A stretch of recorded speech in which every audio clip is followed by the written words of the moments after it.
Man has conquered space before. You may be sure of that.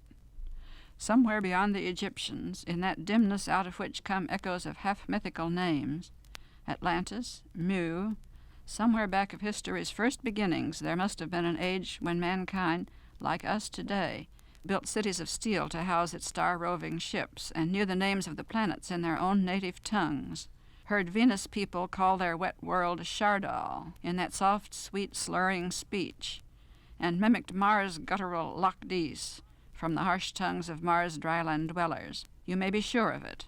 Man has conquered space before, and out of that conquest faint echoes run still through a world that has forgotten the very fact of a civilization which must have been as mighty as our own. There have been too many myths and legends for us to doubt it. The myth of the Medusa, for instance, can never have had its roots in the soil of earth. That tale of the snake-haired Gorgon whose gaze turned the gazer to stone never originated about any creature that earth nourished. And those ancient Greeks who told the story must have remembered, dimly and half-believing, a tale of antiquity about some strange being from one of the outlying planets their remotest ancestors once trod. Shambleau! Ha! Shambleau!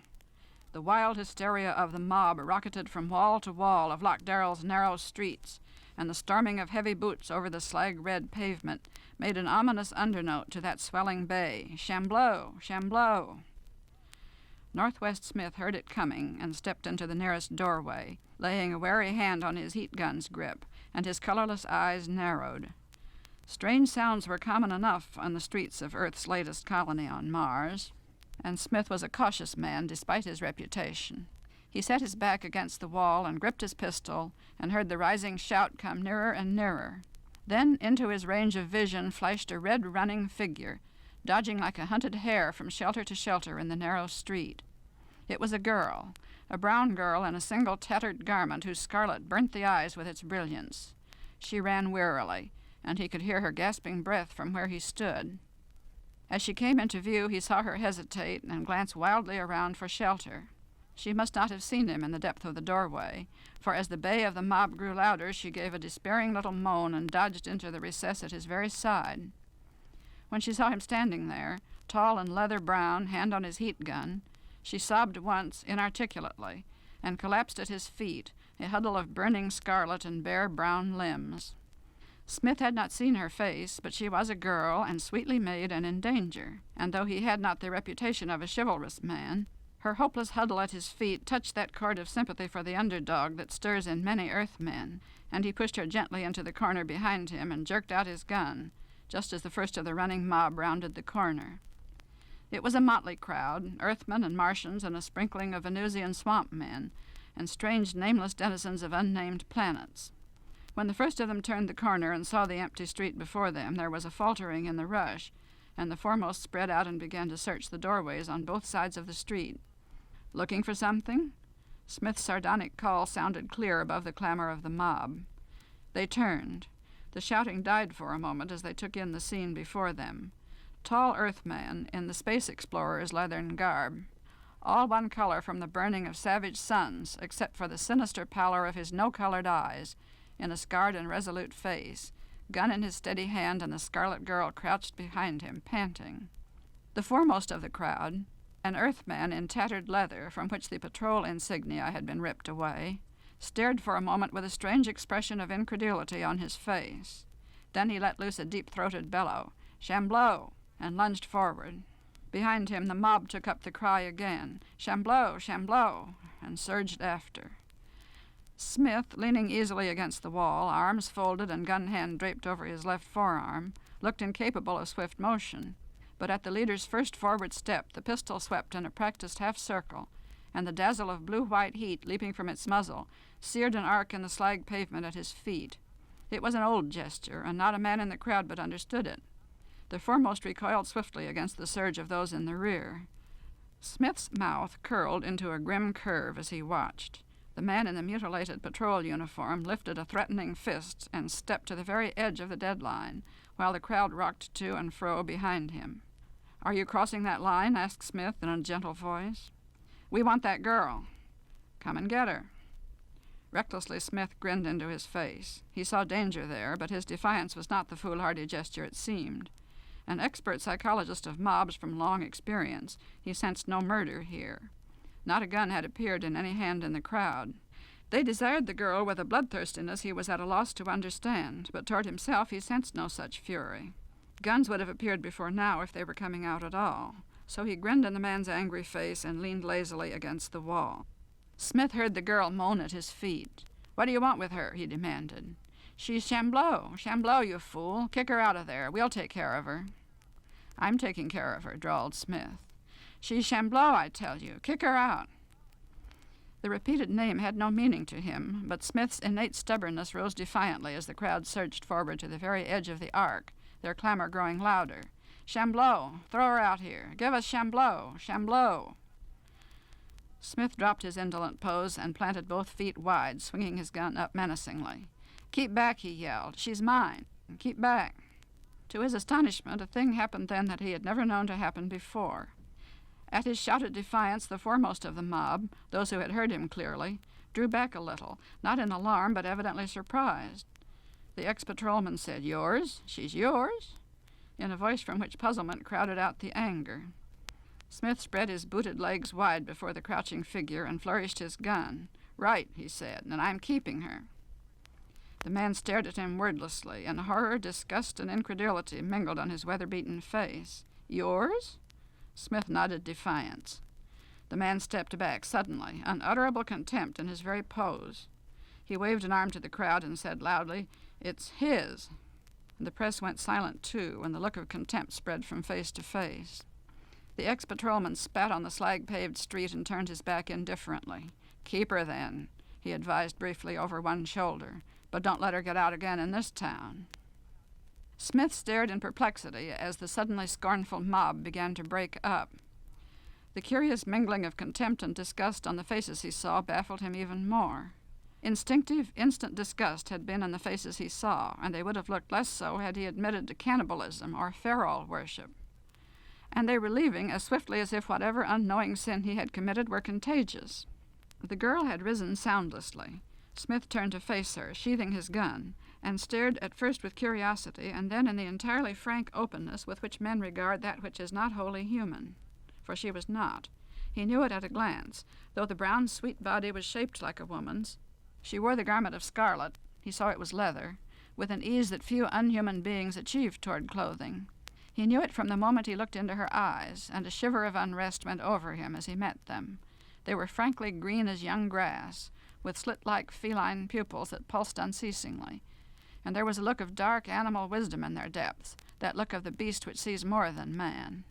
There was no hair upon her face, neither brows nor lashes, and he would have sworn that the tight scarlet turban bound around her head covered baldness. She had 3 fingers and a thumb, and her feet had 4 digits apiece, too, and all 16 of them were tipped with round claws that sheathed back into the flesh like a cat's. She ran her tongue over her lips, a thin, pink, flat tongue as feline as her eyes, and spoke with difficulty. He felt that that throat and tongue had never been shaped for human speech. "Not afraid now," she said softly, and her little teeth were white and pointed as a kitten's. "What did they want you for?" he asked her curiously. "What had you done? Shambleau, is that your name?"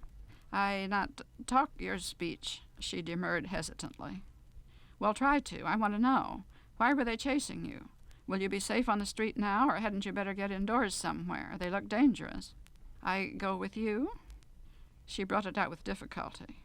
Smith grinned. "What are you, anyhow? You look like a kitten to me." "Shambleau." She said it somberly. "Where do you live? Are you a Martian?" "I come from far, long ago, far country." "Wait," Smith said. "You're not a Martian?" She drew herself up very straight beside him, lifting the turbaned head, and there was something queenly in the poise of her. "Martian," she said scornfully. "My people are... You have no word. Your speech hard for me." "What's yours? I might know it. Try me." She lifted her head and met his eyes squarely, and there was in hers a subtle amusement. He could have sworn it. "Some day I speak to you in my own language," she promised, and the pink tongue flicked out over her lips swiftly, hungrily. Approaching footsteps on the red pavement interrupted Smith's reply. A dryland Martian came past, reeling a little and exuding an aroma of Siger whiskey, the Venusian brand. When he caught the red flash of the girl's tatters, he turned his head sharply, and as his Siger-steeped brain took in the fact of her presence, he lurched toward the recess unsteadily, bawling, "Shambleau, by Farrell, Shambleau," and reached out a clutching hand. Smith struck it aside contemptuously. "On your way, Drylander," he advised. The man drew back and stared, blare-eyed. "Yours, hey?" he croaked. "Ha, you're welcome to it."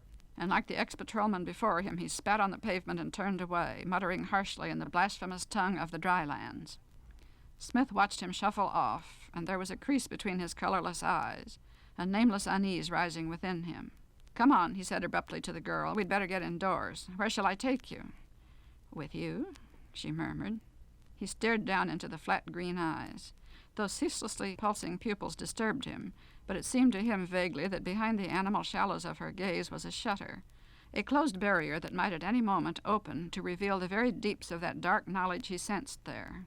Roughly he said again, "Come on, then," and stepped down into the street. She pattered along a pace or two behind him, making no effort to keep up with his long strides. And though Smith, as men know from Venus to Jupiter's moons, walks as softly as a cat even in spaceman's boots, the girl at his heels slid like a shadow over the rough pavement.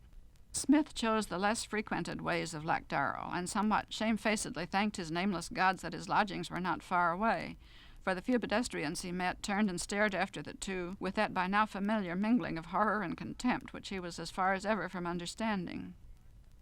The room he had engaged was a single cubicle in a lodging house at the edge of the city.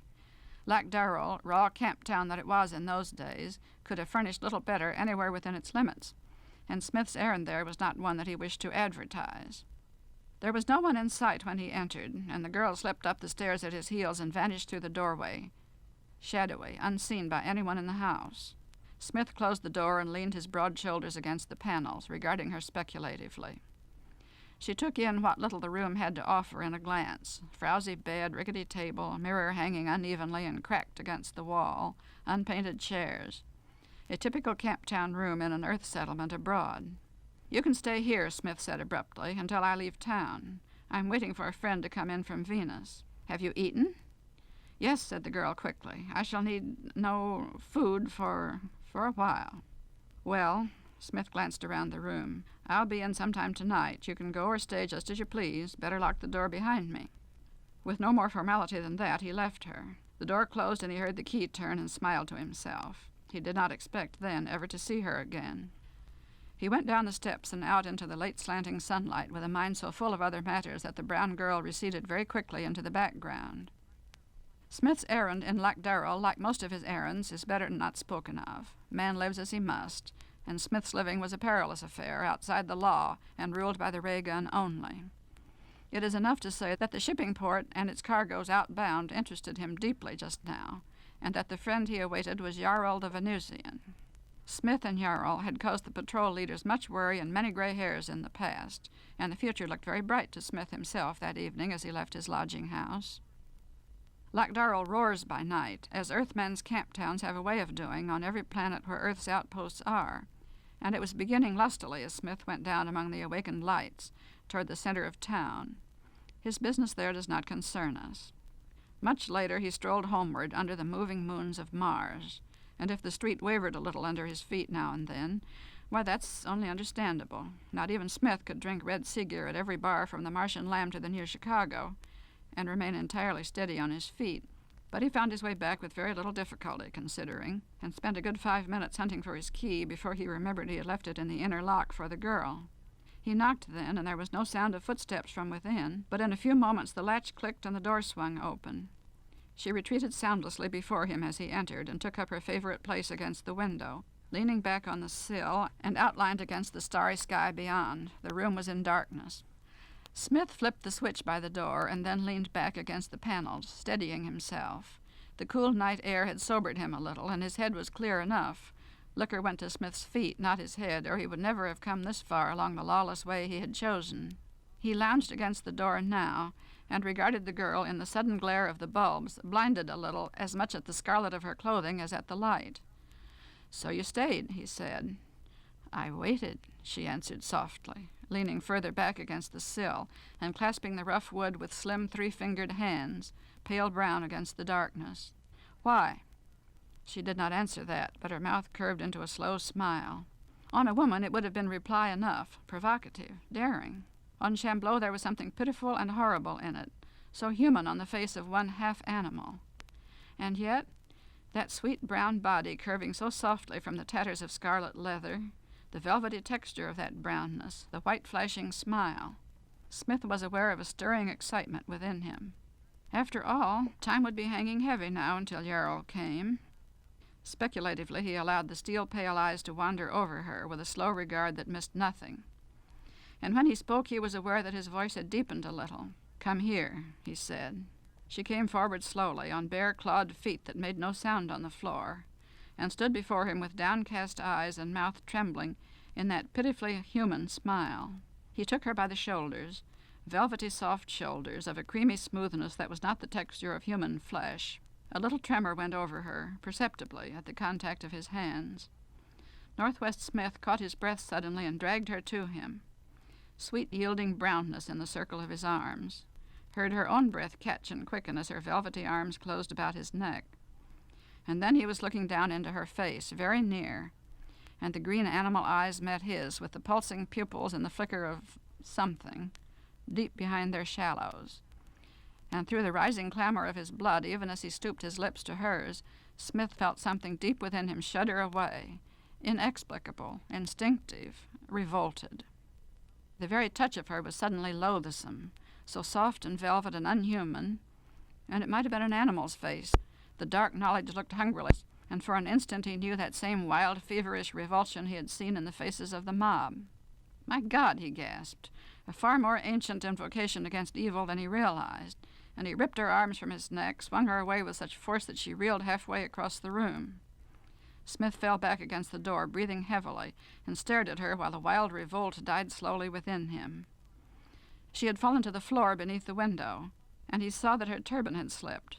The turban that he had been so sure covered baldness, and a lock of scarlet hair fell below the binding leather, hair as scarlet as her garment, as unhumanly red as her eyes were unhumanly green. He stared and shook his head dizzily and stared again, for it seemed to him that the thick lock of crimson had moved, squirmed of itself against her cheek. At the contact of it her hands flew up and she tucked it away with a very human gesture, and then dropped her head again into her hands. And from the deep shadow of her fingers he thought she was staring up at him covertly. Smith drew a deep breath. The inexplicable moment had gone as quickly as it came, too swiftly for him to understand or analyze. Had he imagined that scarlet hair?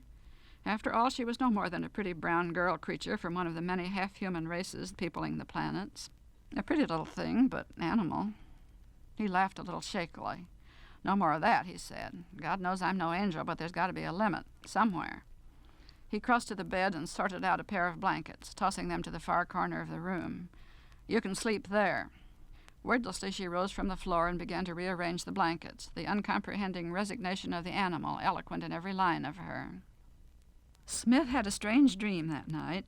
He thought he had awakened to a room full of darkness and moonlight and moving shadows, for the nearer moon of Mars was racing through the sky, and everything on the planet below was endued with a restless life in the dark. And something, some nameless, unthinkable thing, was coiled about his throat. Something like a soft snake, wet and warm. It lay loose and light about his neck, and it was moving gently, very gently, with a soft, caressive pressure that sent little thrills of delight through every nerve and fiber of him. A perilous delight, beyond physical pleasure, deeper than joy of the mind. That warm softness was caressing the very roots of his soul with a terrible intimacy. The ecstasy of it left him weak, and yet he knew, in a flash of knowledge born of this impossible dream, that the soul should not be handled.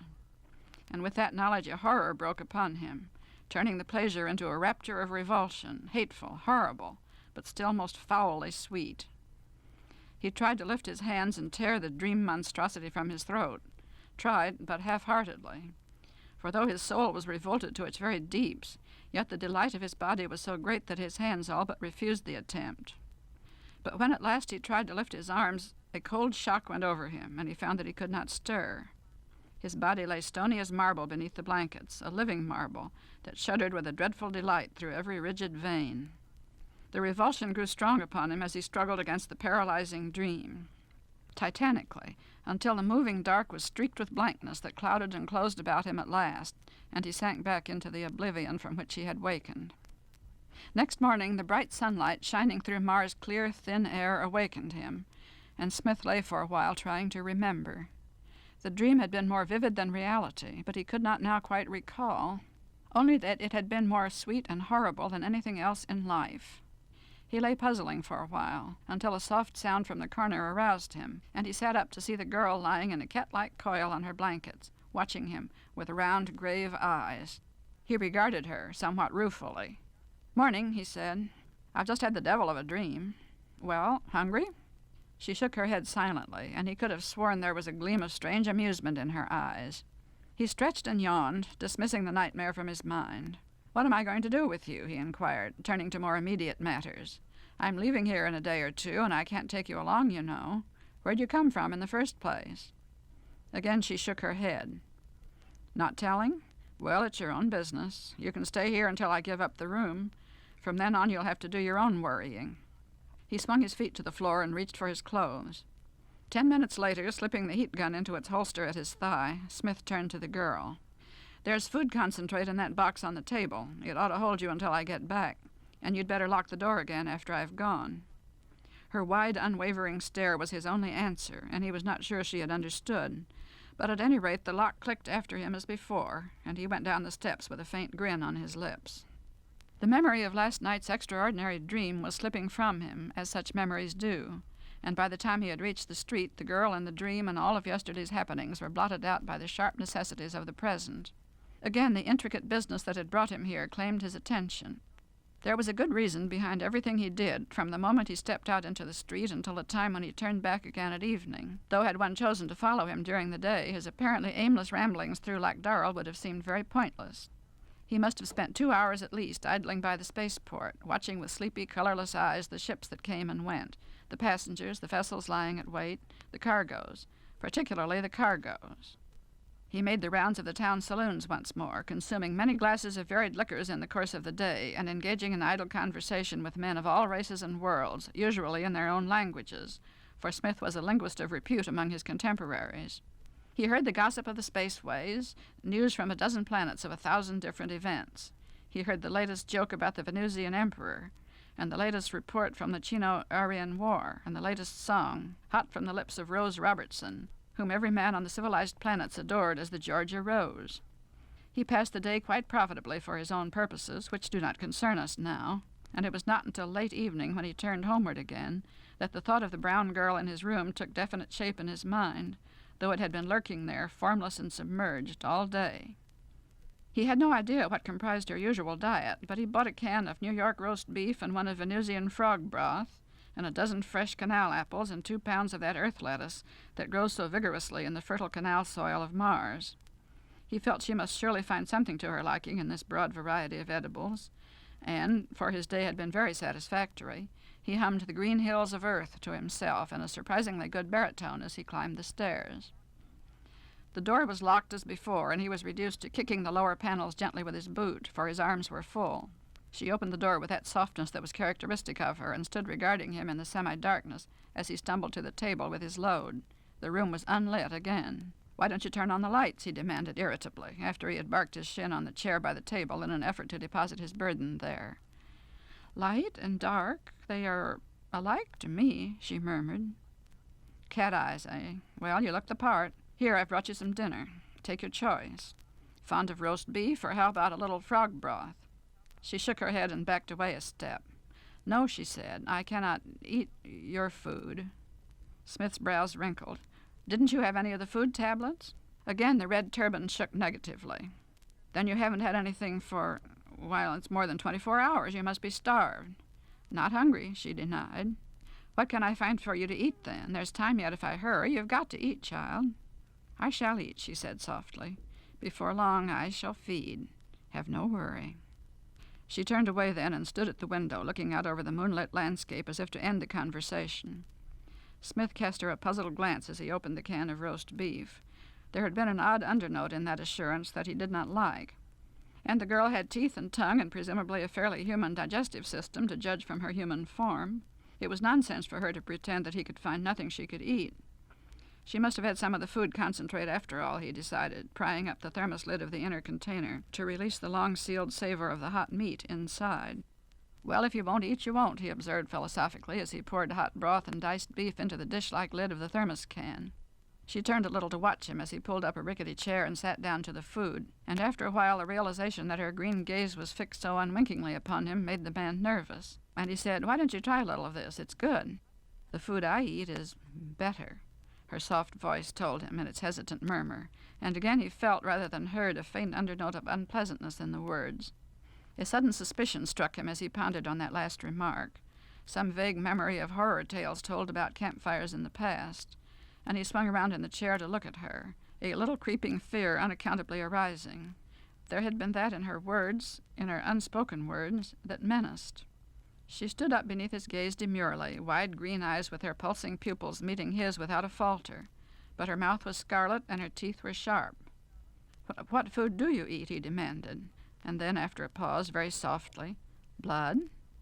She stared at him for a moment, uncomprehending. Then something like amusement curled her lips, and she said scornfully, "You think me vampire?"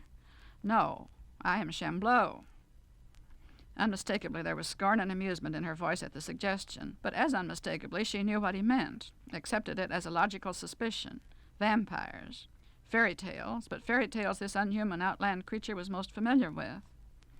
Smith was not a credulous man, nor a superstitious one, but he had seen too many strange things himself to doubt that the wildest legends might have a basis of fact, and there was something namelessly strange about her.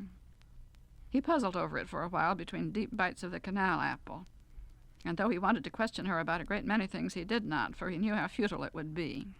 He said nothing more until the meat was finished and another canal apple had followed the first, and he had cleared away the meal by the simple expedient of tossing the empty can out the window. Then he lay back in the chair and surveyed her from half-closed eyes, colorless and a face tanned like saddle leather. And again he was conscious of the brown, soft curves of her, velvety, subtle arcs and planes of smooth flesh under the tatters of scarlet leather. Vampire she might be, unhuman she certainly was, but desirable beyond words as she sat submissive beneath his low regard, her red-turbaned head bent, her clawed fingers lying in her lap. They sat very still for a while, and the silence throbbed between them. She was so like a woman, an earth woman, sweet and submissive and demure, and softer than soft fur. If he could forget the three-fingered claws and the pulsing eyes, and that deeper strangeness beyond words, had he dreamed that red lock of hair that moved? Had it been whiskey that woke the wild revulsion he knew when he held her in his arms? Why had the mob so thirsted for her? He sat and stared, and despite the mystery of her and the half-suspicions that thronged his mind, for she was so beautifully soft and curved under those revealing tatters, he slowly realized that his pulses were mounting, became aware of a kindling within. Brown girl creature with downcast eyes, and then the lids lifted and the green flatness of a cat's gaze met his, and last night's revulsion woke swiftly again, like a warning bell that clanged as their eyes met. Animal, after all, too sleek and soft for humanity, and that inner strangeness. Smith shrugged and sat up. He motioned the girl to her pallet of blankets in the corner and turned to his own bed. He awoke suddenly and completely, and with that inner excitement that presages something momentous. He awoke to brilliant moonlight, turning the room so bright that he could see the scarlet of the girl's rags as she sat up on her pallet. She was awake. She was sitting with her shoulder half turned to him and her head bent, and some warning instinct crawled coldly up his spine as he watched what she was doing. And yet it was a very ordinary thing for a girl to do, any girl, anywhere. She was unbinding her turban. He watched, not breathing, a presentiment of something horrible stirring in his brain inexplicably. The red folds loosened, and he knew then that he had not dreamed. Again, a scarlet lock swung down against her cheek. A hair, was it? A lock of hair? Thick as a thick worm it fell, plumply, against that smooth cheek, more scarlet than blood and as thick as a crawling worm, and like a worm it crawled. Smith rose on an elbow, not realizing the motion, and fixed an unwinking stare with a sort of sick, fascinated incredulity on that lock of hair. He had not dreamed. Until now he had taken it for granted that it was the whiskey which had made it seem to move on that evening before. But now it was lengthening, stretching, moving of itself. It must be hair, but it crawled. With a sickening life of its own, it squirmed down against her cheek, caressingly, revoltingly, impossibly. Wet it was, and round and thick and shining. She unfastened the last fold and whipped the turban off. From what he saw then, Smith would have turned his eyes away, and he had looked on dreadful things before without flinching, but he could not stir. He could only lie there on his elbow, staring at the mass of scarlet, squirming worms, hairs, what, that writhed over her head in a dreadful mockery of ringlets. And it was lengthening, falling, somehow growing before his eyes, down over her shoulders in a spilling cascade, a mass that even at the beginning could never have been hidden under the skull-tight turban she had worn. He was beyond wondering, but he realized that. And still it squirmed and lengthened and fell, and she shook it out in a horrible travesty of a woman shaking out her unbound hair, until the unspeakable tangle of it, twisting and writhing, obscenely scarlet, hung to her waist and beyond and still lengthened, an endless mass of crawling horror that until now, somehow, impossibly, had been hidden under the tight-bound turban. It was like a nest of blind, restless red worms. It was like naked entrails endowed with an unnatural aliveness, terrible beyond words. Smith lay in the shadows, frozen without and within, in a sick numbness that came of utter shock and revulsion. She shook out the obscene, unspeakable tangle over her shoulders, and somehow he knew that she was going to turn in a moment and that he must meet her eyes. The thought of that meeting stopped his heart with dread, more awfully than anything else in this nightmare horror, for nightmare it must be, surely. He knew without trying that he could not wrench his eyes away. The sickening fascination of that sight held him motionless, and somehow there was a certain beauty. Her head was turning. The crawling awfulness rippled and squirmed at the motion, writhing thick and wet and shining over the soft brown shoulders about which they fell now in obscene cascades that all but hid her body. Her head was turning. Smith lay numb. And very slowly he saw the round of her cheek foreshorten, and her profile came into view, all the scarlet horrors twisting ominously, and the profile shortened in turn, and her full face came slowly round toward the bed. Moonlight shining brilliantly as day on the pretty girl face, smooth and sweet, framed in tangled obscenity that crawled. The green eyes met his. He felt a perceptible shock, and a shudder rippled down his paralyzed spine, leaving an icy numbness in its wake. He felt the goose-flesh rising, but that numbness and cold horror he scarcely realized, for the green eyes were locked with his in a long, long look that somehow presaged nameless things, not altogether unpleasant things, the voiceless voice of her mind assailing him with little murmurous promises. For a moment he went down into a blind abyss of submission, and then somehow the very sight of that obscenity in eyes that did not realize they saw it was dreadful enough to draw him out of the seductive darkness, the sight of her crawling and alive with unnameable horror. She rose, and down about her in a cascade fell the squirming scarlet of what grew upon her head. It fell in a long, alive cloak to her bare feet on the floor, hiding her in a wave of dreadful, wet, writhing life. She put up her hands, and like a swimmer she parted the waterfall of it, tossing the masses back over her shoulders to reveal her own brown body, sweetly curved. She smiled exquisitely, and in starting waves back from her forehead and down about her in a hideous background writhed the snaky wetness of her living tresses, and Smith knew that he looked upon Medusa. The knowledge of that, the realization of vast backgrounds reaching into misted history, shook him out of his frozen horror for a moment, and in that moment he met her eyes again, smiling, green as glass in the moonlight, half-hooded under drooping lids.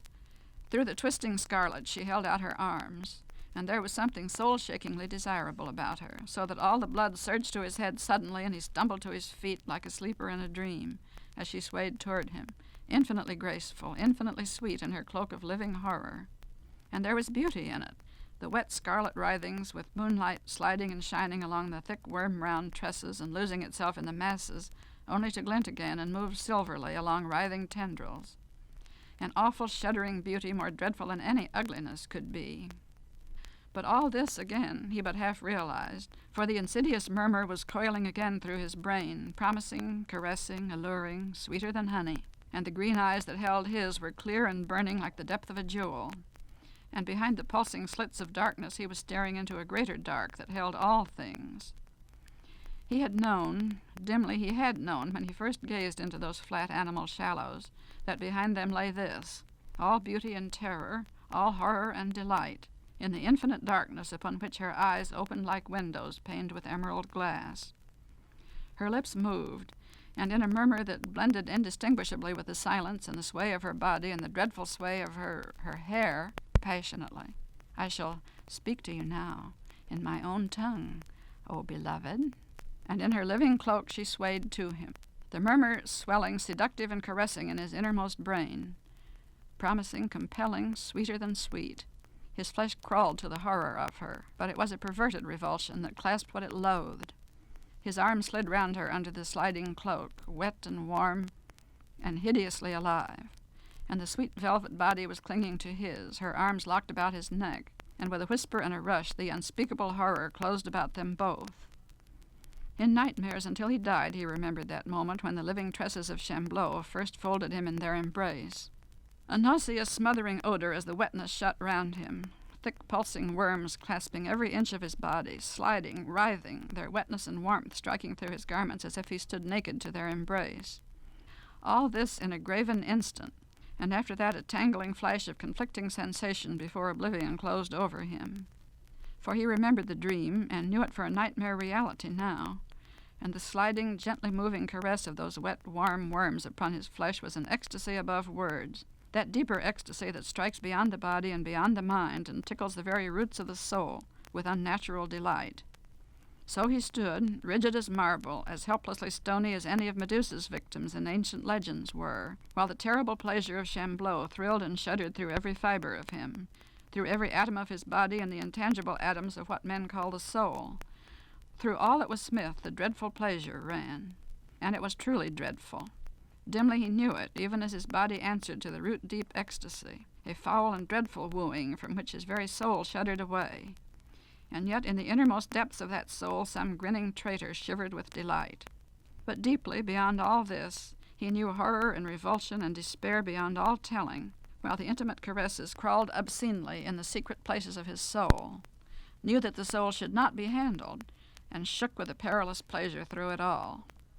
And this conflict and knowledge, this mingling of rapture and revulsion, all took place in the flashing of a moment, while the scarlet worms coiled and crawled upon him, sending deep, obscene tremors of that infinite pleasure into every atom that made up Smith. And he could not stir in that slimy, ecstatic embrace, and a weakness was flooding that grew deeper after each succeeding wave of intense delight, and the traitor in his soul strengthened and drowned out the revulsion, and something within him ceased to struggle as he sank wholly into a blazing darkness that was oblivious to all else but that devouring rapture. The young Venusian climbed the stairs to his friend's lodging room, pulled out his key absent-mindedly, a pucker forming between his fine brows. He was slim, as all Venusians are, as fair and sleek as any of them, and as with most of his countrymen, the look of cherubic innocence on his face was wholly deceptive. He had the face of a fallen angel without Lucifer's majesty to redeem it, for a black devil grinned in his eyes, and there were faint lines of ruthlessness and dissipation about his mouth to tell of the long years behind him that had run the gamut of experiences and made his name next to Smith's the most hated and the most respected in the records of the patrol. He mounted the stairs now with a puzzled frown between his eyes. He had come into Yarrell on the noon liner, to find in lamentable disorder the affairs he had expected to be settled, and cautious inquiry elicited the information that Smith had not been seen for 3 days. That was not like his friend. He had never failed before, and the two stood to lose not only a large sum of money, but also their personal safety, by the inexplicable lapse on the part of Smith. Yarrell could think of one solution only. If fate had at last caught up with his friend, nothing but physical disability could explain it. Still puzzling, he fitted his key in the lock and swung the door open. In that first moment, as the door opened, he sensed something very wrong. The room was darkened, and for a while he could see nothing. But at the first breath he scented a strange, unnameable odor, half sickening, half sweet, and deep stirrings of ancestral memory awoke in him, ancient swamp-born memories from Venusian ancestors far away and long ago. Yarrell laid his hand on his gun lightly and opened the door wider. In the dimness, all he could see at first was a curious mound in the far corner. Then his eyes grew accustomed to the dark, and he saw it more clearly, a mound that somehow heaved and stirred within itself, a mound of... He caught his breath sharply, a mound like a mass of entrails, living, moving, writhing with an unspeakable... Then a hot Venusian oath broke from his lips, and he cleared the door-sill in a swift stride, slammed the door and set his back against it, gun ready in his hand, although his flesh crawled, for he knew. "Smith," he said softly, in a voice thick with horror. "Northwest?" The moving mass stirred, shuddered, sank back into crawling quiescence again. "Smith! Smith!" The Venusian's voice was gentle and insistent, and it quivered a little with terror. An impatient ripple went over the whole mass of aliveness in the corner. It stirred again, reluctantly, and then, tendril by writhing tendril, it began to part itself and fall aside, and very slowly the brown of a spaceman's leather appeared beneath it, all slimed and shining. "Smith! Northwest!" Yarrell's persistent whisper came again, urgently, and with a dreamlike slowness the leather garments moved, and a man sat up in the midst of the writhing worms, a man who once, long ago, might have been Northwest Smith. From head to foot he was slimy from the embrace of the crawling horror about him. His face was like that of some creature beyond humanity, dead alive, fixed in a gray stare, and the look of terrible ecstasy that overspread it seemed to come from somewhere far within, a faint reflection from immeasurable distances beyond the flesh. And as there is mystery and magic in the moonlight, which is after all but a reflection of the everyday sun, so in that gray face turned to the door was a terror unnameable and sweet, a reflection of ecstasy beyond the understanding of any who have known only earthly ecstasy themselves. And as he sat there turning a blank, eyeless face to Yarrell, the red worms writhed ceaselessly about him, very gently, with a soft, caressing motion that never slacked. "Smith, come here! Smith, get up! Smith! Smith!" Yarrell's whisper hissed in the silence, commanding, urgent, but he made no move to leave the door. And with a dreadful slowness, like a dead man rising, Smith stood up in the nest of slimy scarlet. He swayed drunkenly on his feet, and 2 or 3 crimson tendrils came writhing up his legs to the knees and wound themselves there supportingly, moving with a ceaseless caress that seemed to give him hidden strength, for he said then, without inflection, "Go away, go away, leave me alone." And the dead, ecstatic face never changed. "Smith!" Yarrell's voice was desperate. "Smith, listen! Smith, can't you hear me?" "Go away," the monotonous voice said. "Go away, go away, go... Not unless you come too. Can't you hear? Smith! Smith, I'll..." He hushed in mid-phrase, and once more the ancestral prickle of race memory shivered down his back, for the scarlet mass was moving again, violently, rising. Yarrell pressed back against the door and gripped his gun, and the name of a god he had forgotten years ago rose to his lips unbidden, for he knew what was coming next, and the knowledge was more dreadful than any ignorance could have been.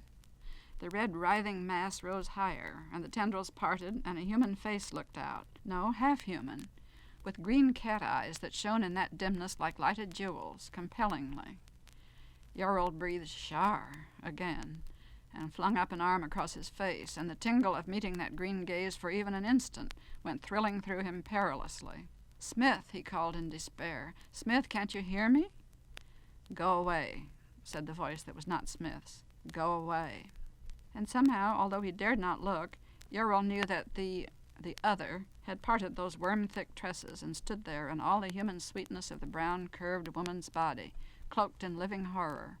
And he felt the eyes upon him, and something was crying insistently in his brain to lower that shielding arm. He was lost, he knew it, and the knowledge gave him that courage which comes from despair.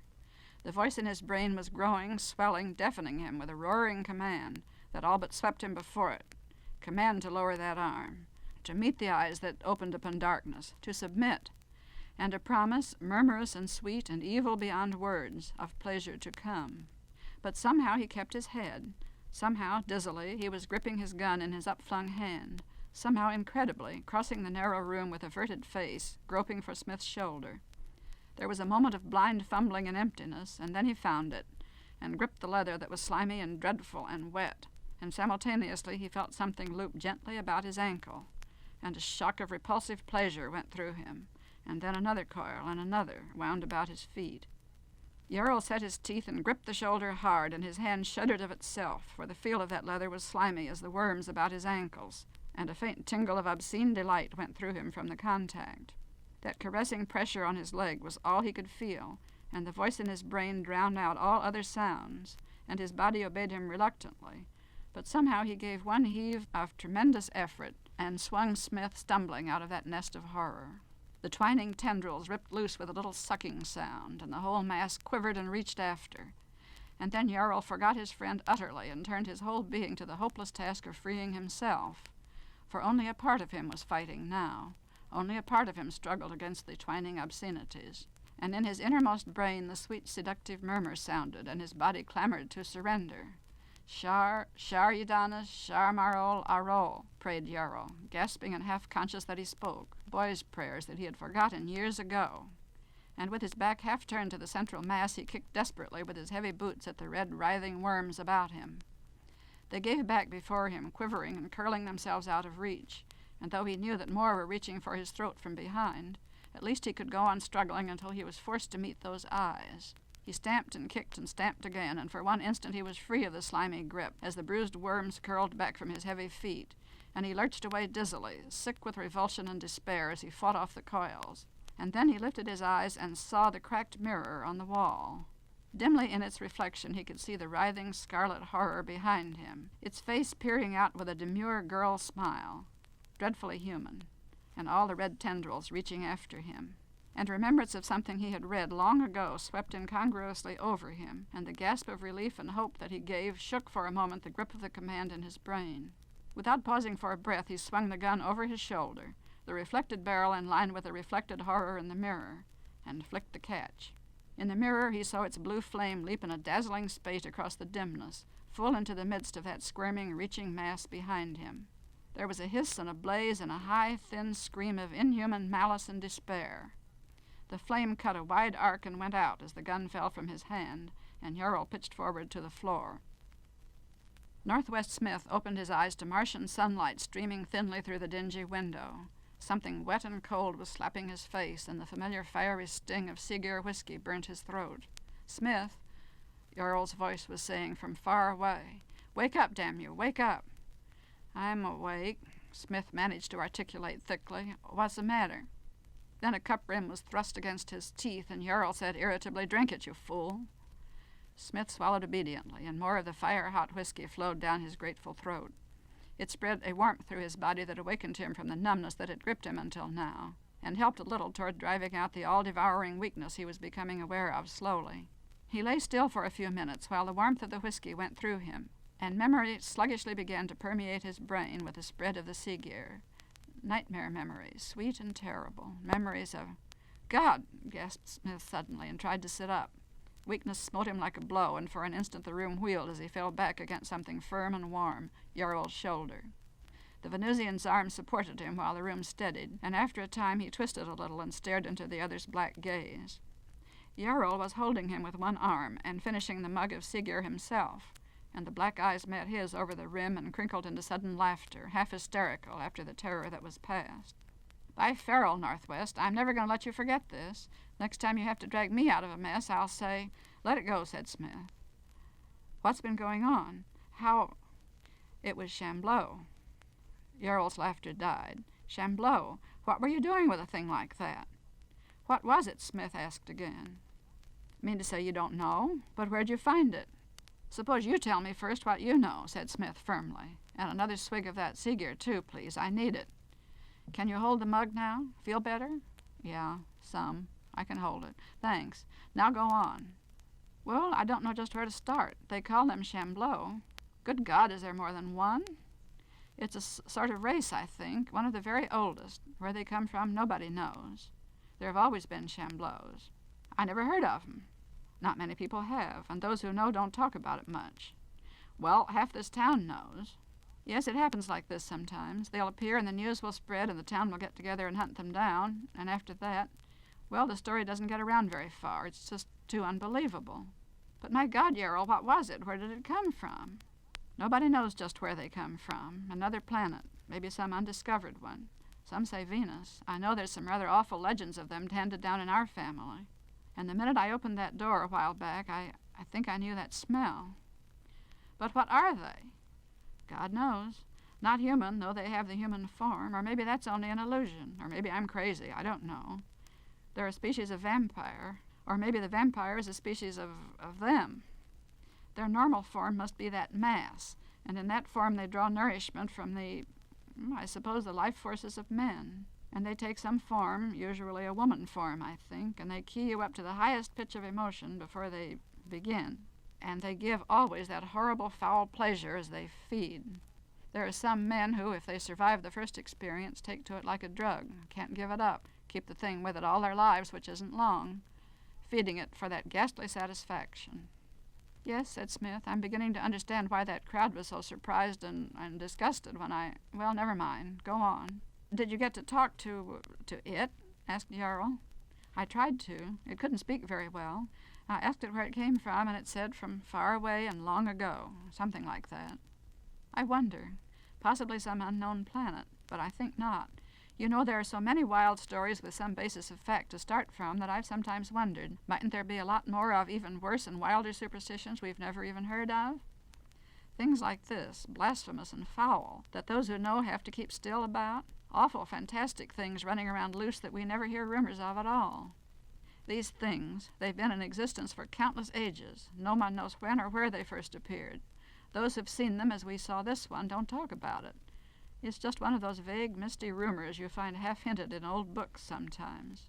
I believe they're an older race than man, spawned from ancient seed in times before our own, perhaps on planets that have gone to dust, and so horrible to man that when they are discovered, the discoverers keep still about it, forget them again as quickly as they can. And they go back to time immemorial. I suppose you recognize the legend of Medusa. There isn't any question the ancient Greeks knew of them. Does it mean that there have been civilizations before yours that set out from Earth and explored other planets? Or did one of the Shambleau somehow make its way into Greece thousands of years ago? If you think about it long enough, you'll go off your head. I wonder how many other legends are based on things like this, things we don't suspect, things we'll never know. The Gorgon now, Medusa, a beautiful woman with snakes for hair and a gaze that turned men to stone, and Perseus finally killed her. I remember this just by accident, N.W., and it saved your life and mine. Perseus killed her by using a mirror as he fought to reflect what he dared not look at directly. I wonder what the old Greek who first started that legend would have thought if he'd known that 3,000 years later his story would save the lives of 2 men on another planet. I wonder what that Greek's own story was and how he met the thing and what happened. Well, there's a lot we'll never know. Wouldn't the record of that race of things, whatever they are, be worth reading? Records of other planets and other ages and all the beginnings of mankind. But I don't suppose they've kept any records. I don't suppose they even have any place to keep them. From what little I know, or anybody knows about it, they're like the wandering Jew, just bobbing up here and there at long intervals.